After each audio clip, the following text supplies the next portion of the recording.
Tudo bom, pessoal? Sejam bem-vindos. Aqui é o professor Fernando Lopes, advogado e programador especializado em finanças descentralizadas. E hoje o vídeo ele vai ser sobre o que eu estou chamando aqui de benefícios tributários a milionários usuários do mercado DeFi que foram aí concedidos pela Receita Federal a partir da instrução normativa publicada ontem, número 2180. Já vou explicar por que eu estou entendendo isso como benefícios tributários. Vamos falar sobre o mercado DeFi, vamos analisar os códigos pertinentes, porém eu preciso antes fazer algumas considerações. Bem, primeiro, este vídeo não é uma recomendação de investimento, primeira coisa básica, certo? Se vocês já viram meus outros vídeos, vocês já sabem a minha opinião, né, sobre o mercado de criptoativos, e não só sobre o mercado de criptoativos, sobre qualquer outro mercado, né, uma vez que você deve sempre, se você não tiver conhecimento na área de finanças, você deve sempre buscar uma pessoa devidamente qualificada quando se trata de recomendação de investimento. Então eu não trago aqui nenhuma recomendação de investimento. Por outro lado, também muito importante dizer, sempre eu não gravo muitos vídeos, né, sobre matéria tributária, justamente porque sempre aparecem muitos comentários de pessoas querendo que eu ensine como sonegar tributos. Eu sei que existem alguns canais no YouTube de pessoas aí dando dicas para como você pode sonegar tributos. Bem, eu nunca vou ensinar, vocês nunca vão me ver aqui ensinando alguém a sonegar tributos. Primeiro que eu não estudei tanto que eu estudei para ensinar as pessoas a sonegar tributos. Nós vamos ver aqui que há uma diferença gigantesca entre planejamento tributário, inclusive no âmbito internacional, e sonegação fiscal. Sonegação fiscal é crime. Então não adianta colocar nos comentários, como que eu faço para fugir da receita, para me esconder da receita. Isso eu não vou dizer. E a chance de, caso você venha tentar se esconder da receita, a chance de você se dar mal é muito grande. Outra questão, pensar aqui se está faltando algum disclaimer, né?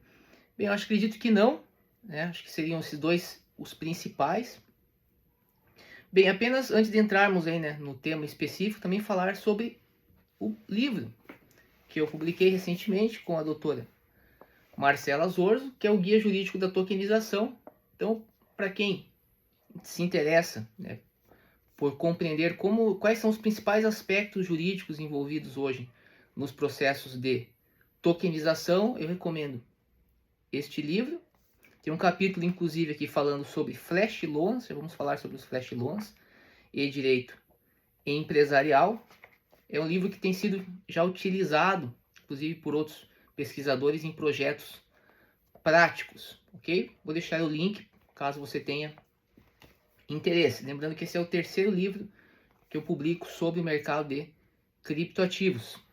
E também quero falar com vocês sobre este livro aqui, que é o livro Offline. Esse livro ele é completamente diverso dos quais eu já participei. Eu sempre participo de livros técnicos, mas esse livro aqui ele foi idealizado pela minha sócia Marcela Zorzo e ele traz a história de 25 empresários brasileiros. O livro ele tem o prefácio do empresário Carlos Wizard, e a ideia aqui é você passar para as pessoas como que funciona de fato, né, os bastidores da atividade empresarial.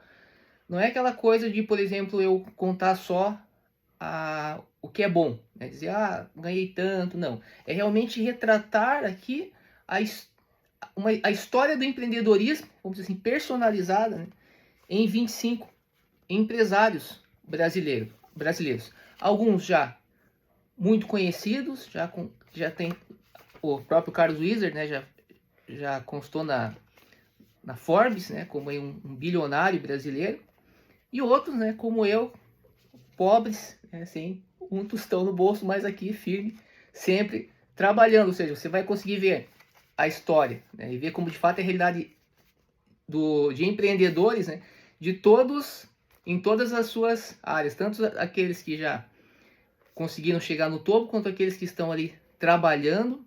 Por quê? Porque eu acho que isso que a gente precisa hoje, realmente mostrar, né, qual que é a realidade.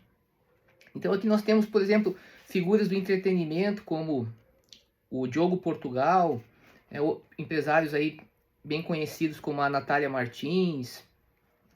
Bem, vários setores, e eu, né, estou aqui também contando um pouco da minha história, alguns detalhes aqui que eu geralmente não, na verdade nunca tinha compartilhado, né, nunca tinha escrito. Então aqui vocês podem também adquirir, vocês vão achar algumas histórias bem interessantes. Mas, tendo dito isso, né, vamos então agora tratar do nosso tema específico. Bem, é importante fazer algumas considerações aqui que eu acho também que são bem pertinentes. Quando eu comecei esse canal aqui por volta de 2020, né, pelo menos acho que é isso que está ali marcado, eu criei esse canal porque após, né, ter estudado bastante programação, já como advogado, mas eu sentia necessidade de estudar programação para poder atender bem os clientes, sejam os que eu já tinha, como os que eu saberia que iriam vir, porque quando eu conheci o mercado de criptoativos, conheci brevemente lá por volta de 2013, mas comecei a me aprofundar efetivamente no estudo a partir de 2016, eu já tive a certeza de que era algo sem volta, que eu poderia me dedicar integralmente ao estudo disso. E foi o que eu fiz desde então. E aí, como, caso vocês, inclusive, talvez vocês vão perceber no livro Offline, a minha trajetória é muito focada no ensino. Eu comecei a dar aula com 12 anos de idade. Aí, quem quiser saber sobre o que, compre o livro Offline. Então, eu comecei e eu sempre tive... não vou entrar muito aqui em detalhes. Eu sempre gostei muito de ensinar, certo? E eu sempre tive uma facilidade para aprender as coisas, inclusive coisas complexas, mas na época eu não tinha muitas oportunidades para estudar. Então, eu falei, poxa, chegou a hora de eu passar o conhecimento que eu adquiri e montei o canal, mas focado o quê? Transmitir aquilo que de fato eu entendia que seria útil na vida das pessoas, conhecimento efetivo. E o que nós começamos a ensinar aqui? Principalmente programação.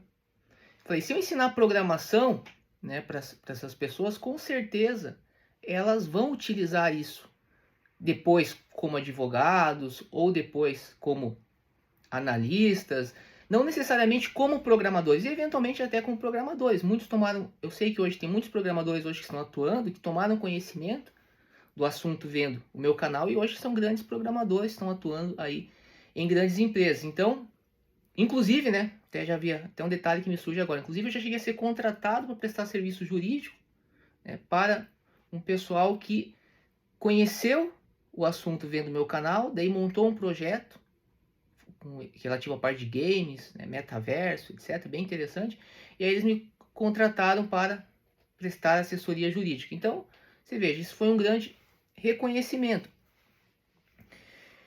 E depois nós lançamos o nosso curso de programação para finanças descentralizadas. Então, qual que era a minha expectativa? Segura aí que já vamos falar da questão jurídica aqui. Mas qual que era a minha expectativa? Porque vocês vão entender que isso tudo se encaixa no final das contas. A minha expectativa era que mais pessoas se interessassem pelo assunto.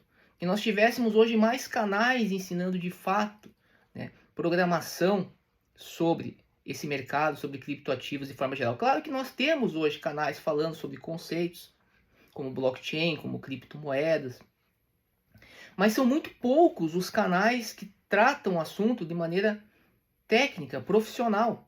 E eu acho assim, eu pensei na época, eu acho que nós precisamos também compartilhar um pouco. Por mais que eu gastei dinheiro, sim, eu paguei cursos de programadores no exterior, gastei, mas não é por isso que eu não vou compartilhar. Então, às vezes as pessoas perguntam, pô, Fernando, mas o teu curso hoje ele está custando esse valor aí baixo. Eu sei que é um curso, o valor dele está baixo. Hoje, graças a Deus, eu não preciso, eu não vivo de cursos. Então, eu consigo dar um valor, passar um valor mais baixo para um curso que certamente, hoje, em um mercado que eu vejo pessoas vendendo cursos a 5 mil reais para falar sobre especulação, sobre subida e descida de preço de criptomoeda, eu acho que esse curso poderia valer pelo menos uns 10 mil reais. né? Talvez não tanto, mas, né? E está custando, né, um valor que é um valor irrisório, né, e totalmente irrisório, porque eu continuo ainda com essa expectativa. Porém, o que eu percebi que as expectativas minhas elas foram completamente contrariadas, né? Nós tivemos uma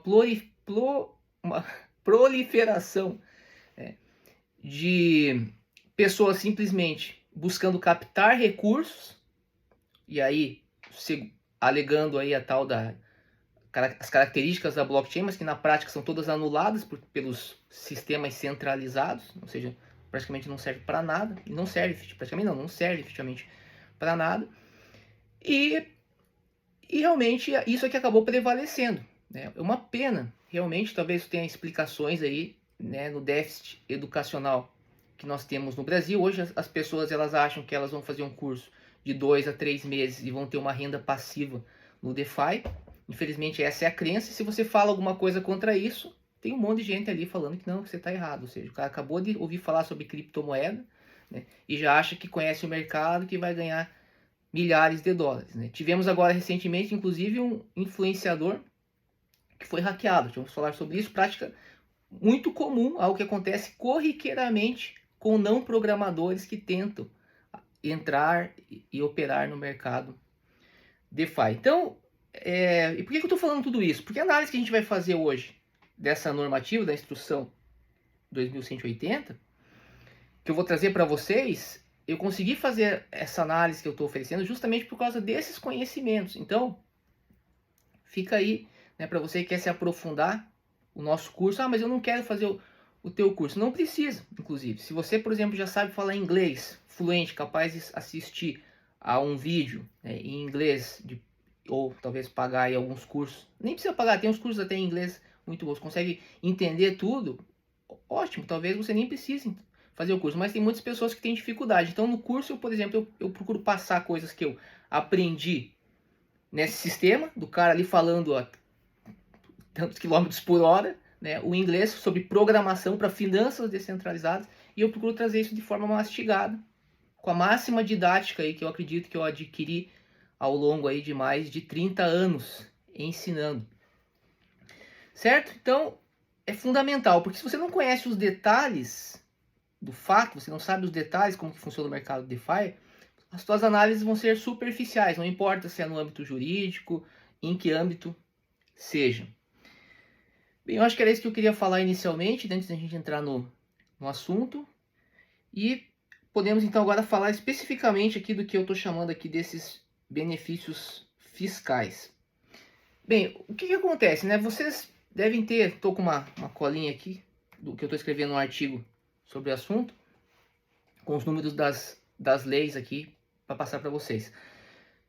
Bem, mas o que me motivou, né, a fazer esse vídeo? Bem, porque eu gravei quando saiu lá o projeto de lei conhecido como taxação dos super ricos. O que eu falei nesse vídeo que está aqui? Eu adiantei a interpretação a um conceito que nós extraímos daquele projeto de criptoativos no exterior. Não existe esse conceito junto criptoativos no exterior, não está no projeto, mas ele é deduzido ali do artigo. E aí gerou muita dúvida, as pessoas falando assim, mas o que são criptoativos no exterior? Bem, eu procurei fazer uma interpretação que nós chamamos uma interpretação de boa-fé em prol da vigência da norma. O que é isso? É uma interpretação, é uma técnica de interpretação onde eu vou procurar interpretar a norma posta pelo legislador de forma a tentar achar ali uma coerência lógica. Então esse é um passo. Geralmente você, quando vai interpretar uma lei, ainda que você ache essa lei absurda, mas uma vez que ela foi aprovada, tendo em vista o nosso respeito pela democracia, a gente precisa primeiro procurar ver se é possível dar um sentido lógico, né, para essa lei. Antes, enquanto a lei está sendo discutida, você tem a obrigação de descer a lei. Eu mesmo desci a lei na lei, por exemplo, 14.478 de 2022. Falei com todas as leis, falei, a pior lei do mundo, vocês vão se dar mal se vocês aprovarem essa lei. Bem, a lei foi aprovada. No momento que ela foi aprovada, agora eu passo a interpretar ela usando essa técnica. Por quê? Porque o que importa é a vontade popular. Ah, Fernando, mas foi uma lei que só foi aprovada por causa de lobbies das instituições financeiras. Bem, aí os brasileiros precisam se organizar, né, por meio de associações, etc., mas a gente sabe que também as pessoas têm mais coisa para fazer, né? Então, acaba que esses setores estratégicos acabam sendo dominados por pequenos grupos. Mas o fato é que a lei foi aprovada. Há a possibilidade de discutir constitucionalidade? Eu já escrevi artigos sobre isso, mas hoje eu vou trabalhar como se a lei, né, fosse válida. Não vou discutir questões relativas à parte de constitucionalidade. Então, pressupondo, né, que a lei era válida, e no caso eu fiz isso em relação já ao projeto de lei, o que eu entendia que o legislador queria dizer? Ele queria dizer que quando se falava em criptoativos no exterior, a única forma de tornar isso lógico seria se você, em casos onde há uma delegação de recursos para o intermediário que estivesse onde? No exterior. Então o sujeito ele basicamente faria uma transferência via SWIFT para uma instituição no exterior, e essa instituição no exterior ela compraria lá criptoativos e ficaria responsável por fazer a custódia para essa pessoa. Ou seja, você teria tipicamente uma aplicação financeira, certo? Porque você está, de fato, transmitindo recursos financeiros para o intermediário, para que esse intermediário faça alguma coisa em teu nome. Se fazer alguma coisa em teu nome é basicamente comprar criptoativos, ok? Então é isso que foi defendido no vídeo. E agora veio a Instrução Normativa 2180, e ela veio justamente para ratificar, né, para esclarecer isso. Isso é importante. De certa forma, a Receita não tinha muito o que fazer, certo? Porque nós sabemos aqui, já falamos várias vezes, que, em regra, né, a realidade do mercado das finanças descentralizadas, ela é transnacional. Se nós pegarmos o mercado efetivamente. Porém, nós sabemos também que é possível utilizar smart contracts, utilizar redes distribuídas em um contexto nacional. Qualquer pessoa pode criar uma rede dentro do Brasil e todos os nós estarão dentro do Brasil. Só que essa não é a regra e não é efetivamente aquilo que importa. Então você tem efetivamente em geral, esse processo transnacional, que é mais presente, mais forte no âmbito do sistema Bitcoin, mas também que aparece no âmbito da Ethereum. E aí eu já levanto uma questão que eu já levantei lá muito tempo atrás, quando a Ethereum mudou do sistema Proof of Work para o sistema Proof of Stake. O que eu falei? Eu disse o seguinte, olha, a depender, pode ser, se eu conseguir provar que eu tenho elementos que efetivamente controlam a rede, ou seja, que a rede não é tão descentralizada quanto ela parece, isso tem reflexos jurídicos grandes, porque ainda que eu tenha nós espalhados, eu tenho pessoas ou uma empresa que detém efetivamente o controle da rede. Então isso deve ser tomado cuidado e deve ser analisado. O advogado, o estudante, o pesquisador, ele nunca pode sair de conceitos prontos. É blockchain, é transparente. É rede P2P, então não tem intermediação. Não, você tem que analisar o caso concreto. E ter capacidade, ter conhecimento de saber analisar esses detalhes do caso concreto e fornecer a sua interpretação. Isso é fundamental. Uma coisa é você saber por cima o que é blockchain e o que é criptomoeda. Outra coisa é você ter os conhecimentos técnicos que, havendo uma modificação em algum detalhe, você saiba fazer a tua análise jurídica. Então vamos ver aqui o que diz, né, essa normativa aqui. Ela fala aqui, ó, no parágrafo 2º salvo engano aqui, do inciso 2º do artigo 9 da normativa. Exatamente. Parágrafo 2º do inciso 2º do artigo 9 da Instrução 2180. O que ele diz? Ele diz, ó, que os ativos virtuais e arranjos financeiros com ativos virtuais serão considerados localizados no exterior, independentemente do local do emissor do ativo virtual e do arranjo financeiro com ativo virtual, quando forem custodiados ou negociados por instituições localizadas no exterior. Perfeito? Exatamente aquilo que eu falei para você. Então, o cidadão, em vez de ele transferir dinheiro para uma corretora, para uma exchange, no Brasil, ele vai fazer essa transferência para uma exchange que está no exterior, ok? Bem, a partir daqui você já deve imaginar, caso você já conheça de fato o mercado DeFi e saiba como que de fato o mercado DeFi de verdade funciona. O que eu quero dizer o mercado de verdade funciona? Aquele que está sendo automatizado constantemente, onde você tem processos automatizados realizados por bots, como os MEV bots. Por exemplo, nós temos aqui vídeos no canal falando sobre os MEV bots. Você deve saber, principalmente se você já opera algum tipo de bot como esse, que em nenhum momento, né, das operações que são realizadas, você faz uma delegação de recursos para alguma empresa, para alguma entidade no exterior. E sim que você interage de forma direta com os smart contracts, que são nada mais do que uma sequência, né, de opcodes que operam sobre valores em uma rede descentralizada de caráter transnacional. Então essas relações que você exerce, essas relações que você tem com os smart contracts dos automated market makers, como a Uniswap, você sabe que você sequer precisa utilizar a interface uniswap.org. Você não vai utilizar a uniswap.org e tentar fazer uma operação ali, a não ser que você esteja por brincadeira, porque você sabe que você pode facilmente ser hackeado. Certo? Você não vai ligar o MetaMask ali. Eu já fiz isso até para demonstração, a gente faz isso no curso, sempre passando para vocês uma série de questões.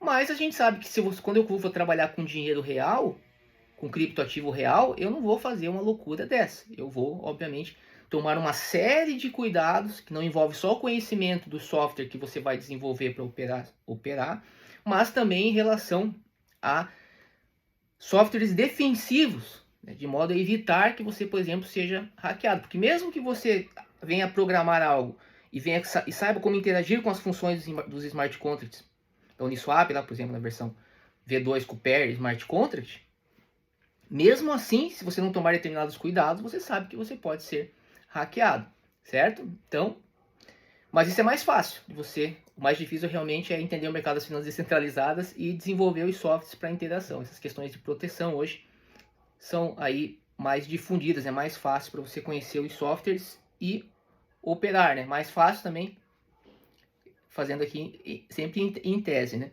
Mas então, o que acontece? Então você tem, nesse caso, você não vai ter a caracterização dessas operações que você está fazendo, como não há essa delegação de recursos, você não tem como achar que isso será considerado uma aplicação financeira no exterior, certo? Ou não? Aí depende, por quê? Porque antigamente, quando a lei estava falando, quando nós fizemos análise aqui do projeto de lei, ela falava sobre criptoativos. E agora ela está trazendo aqui para nós o conceito de ativo virtual. E o conceito de ativo virtual não é um conceito do mercado. O conceito de ativo virtual ele é um conceito jurídico, que está no artigo 3º da Lei 14.478 de 2022 e seus demais incisos. E aqui nós temos algo que nos interessa bastante para análise dessa questão tributária, é o inciso 4º do artigo 3º, que fala que representações de ativos cuja emissão, escrituração, negociação ou liquidação esteja prevista em lei ou regulamento, a exemplo de valores mobiliários e de ativos financeiros, não são consideradas ativos virtuais. Primeiro ponto, de extrema importância. O que você quer dizer com isso, Fernando? Por exemplo, se eu pegar uma cédula de crédito bancário, que é um ativo financeiro regulado, uma instituição financeira, por exemplo.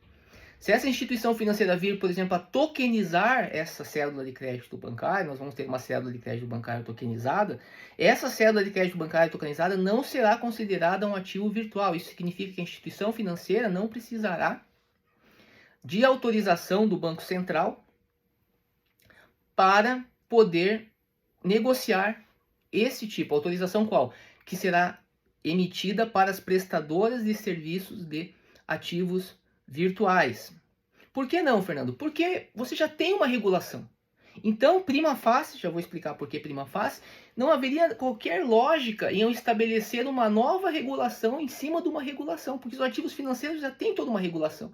Eu não posso emitir ativos financeiros, negociar ativos financeiros sem ser uma instituição financeira. E se eu fizer isso, eu estaria incidindo no artigo 16 da Lei 7492 de 86, que trata dos crimes financeiros, conforme já falamos em outros vídeos aqui. Certo? Incessantemente falando sobre isso, porque nós temos aí um curso, vamos lançar, na verdade, não foi lançado ainda, específico para direito penal econômico relacionado ao mercado de criptoativos. Certo? Então aqui isso é importante já. Outra questão. O Banco Central, conforme o parágrafo único, estamos aqui ainda na Lei 14.478 de 2022, ele poderá, veja que fala o seguinte, ó, competirá órgão ou entidade da administração pública federal, definido em ato do Poder Executivo, estabelecer quais serão os ativos financeiros regulados para fins desta lei. Então, por que eu falei prima facie lá? Porque, inicialmente, se eu vier tokenizar uma célula de crédito bancário, isso não será considerado um ativo virtual. Mas nada impede que o Banco Central, uma vez verificado, isso é muito importante, que essa tokenização traz novos riscos não contemplados pela regulamentação já existente, o que ele pode fazer? Ele pode, então, exigir que essa instituição financeira tenha, de repente, uma licença. Ou seja, que ela seja considerada uma prestadora de serviço de ativo virtual, certo? Por quê? Por causa da questão que nós tratamos no nosso livro, o Guia Jurídico da Tokenização, quando nós falamos sobre a regulamentação do sistema financeiro, que é a ideia do semi-risks, semi-regulation, algo que perpassa toda a regulamentação do sistema financeiro internacional. Então, embora inicialmente eu não possa considerar uma cédula de crédito bancário tokenizada como ativo virtual, nada impede que o Banco Central possa vir a fazer isso. Ou seja, ele terá sim, ele tem competência para fazer isso. É a única leitura, né, que eu consigo entender para esse inciso 4º com o parágrafo único. Tá? Deixo em aberto, caso alguém queira trazer uma outra interpretação. Porém, me parece que essa é a interpretação mais adequada. Perfeito, então, estou dando uma olhada aqui para não esquecer de falar nada. Tá. Bem, então o que nós temos aqui os ativos virtuais, agora no parágrafo 2º, voltando para a instrução normativa. Os ativos virtuais e arranjos financeiros com ativos virtuais serão considerados localizados no exterior, independente do local de emissão. Desculpa, voltei no segundo, é o terceiro. Os rendimentos dos ativos virtuais e dos arranjos financeiros com ativos virtuais enquadrados como aplicações financeiras no exterior, certo? Que não vai ser o caso do DeFi automatizado que eu estava falando aqui, serão tributados de acordo com o disposto nesse capítulo. Ou seja, então o sujeito que está realizando operações DeFi totalmente automatizadas, onde não há delegação de recursos para uma instituição financeira no exterior, essas operações elas não são consideradas, sendo considerados esses ativos como ativos virtuais, elas não são consideradas como operações financeiras no exterior, ok? Bem, então o que nós temos agora para adiantar um pouco? Nós temos um cenário hoje disruptivo criado pelo mercado DeFi. Por que eu falo disruptivo pelo mercado DeFi? Porque além dessa questão específica que eu trouxe para vocês aqui, que no mercado DeFi esses ativos não vão ser considerados ativos no exterior, seguindo a lógica que eu trouxe aqui, a lógica de uso correto do DeFi. Já vamos falar que esse uso geralmente é feito hoje apenas por milionários, tá? Então, seguindo isso, é a primeira questão. Qual que é a segunda questão que é importante? A segunda questão é que o mercado DeFi ele tem objetos que expressam algo que nós chamamos de realidade disruptiva. O que é isso? É uma realidade que não encontra analogia no mundo real. E o caso mais conhecido disso, que nós falamos, inclusive falamos no nosso livro aqui, são justamente os flash loans.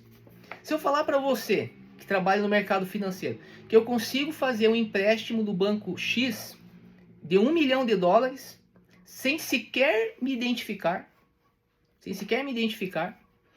e eu não preciso deixar também nenhuma garantia para você,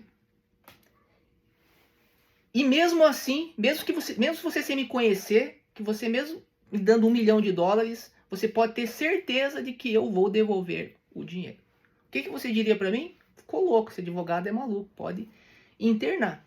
Pois é, isso acontece no âmbito dos chamados flash loans, que embora sejam chamados de empréstimos, não se trata de empréstimo efetivamente. Empréstimo é aquilo que é o mais próximo, né, da realidade, porque se tratar de uma realidade disruptiva, que você tem basicamente uma única transação, onde alguém consegue utilizar recursos, e graças à programabilidade do dinheiro, como o Banco Central gosta de falar, programabilidade do dinheiro, graças à programabilidade dos tokens, não há qualquer risco de que essa operação, de que eu não venha devolver esse $1 milhão.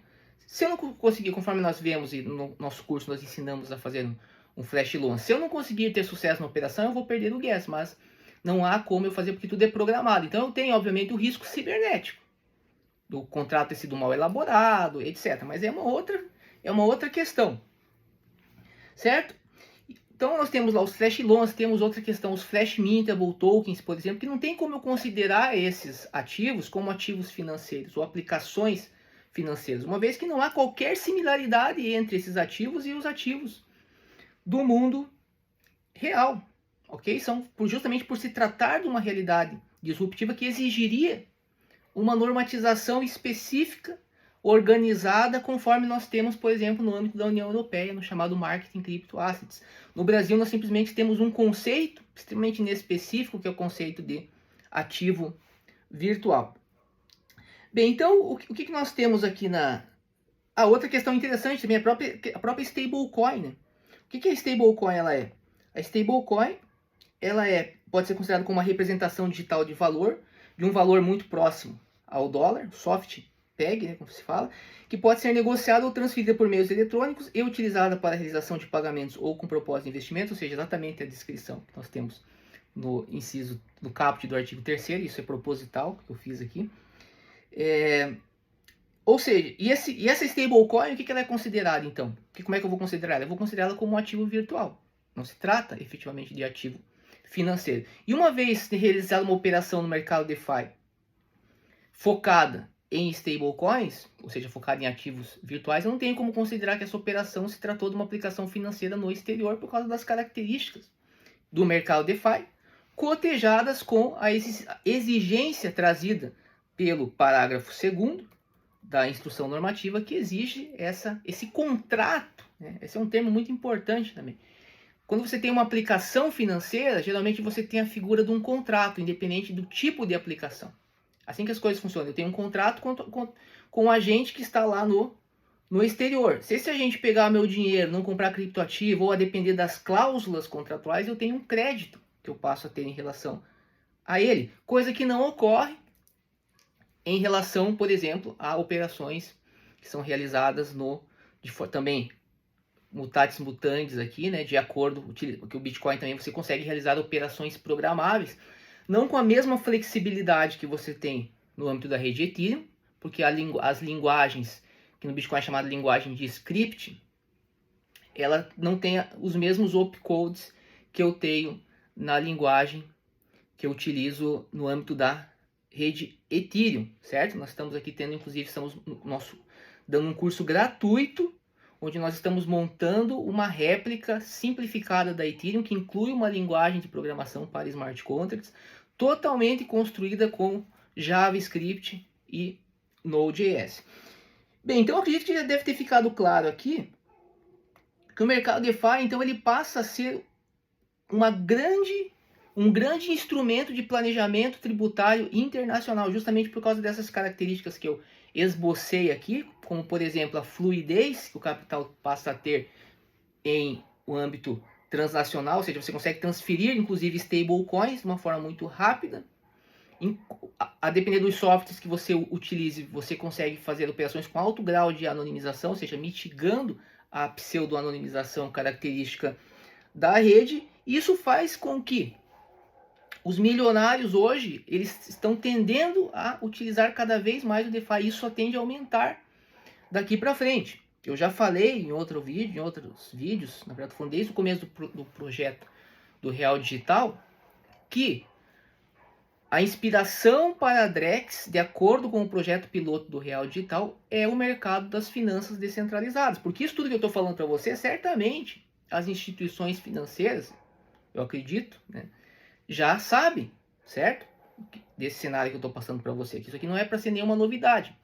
Só que isso é claro que não é transmitido para vocês. Por quê? Justamente porque a instituição financeira não quer que você aprenda, que você invista, que você atue de forma direta, né? Não, ela quer que você continue contratando os serviços dela. E com certeza eles vão ter êxito nisso, porque as pessoas de fato não estão preocupadas em estudar muito. A grande maioria, porém, há muitas pessoas que estão, como você, por exemplo, que está fazendo o nosso curso de programação ou está acompanhando aqui também as nossas aulas. Bem, você certamente terá chance, né? Caso você não queira atuar, né, de forma direta como investidor, mas de repente integrar equipes aí de programadores que prestarão serviços aí para esses milionários que hoje estão faturando muito. Porque para finalizar todo esse painel nosso aqui, é importante dizer o seguinte: hoje está muito mais complicado, mesmo para o cara que sabe programar e sabe criar bot, a vida não está fácil. Nós estamos no nosso curso falando sobre os Mev bots, lá vamos reproduzir um sanduíche ataque. Agora imagine então para o sujeito que está ali operando DeFi pela interface. Sem chance, né, pessoal? Então, assim, eu acho que é isso, tá? Eu acho que vocês devem, então, ter entendido que nós temos aqui, basicamente, uma lei que veio focada.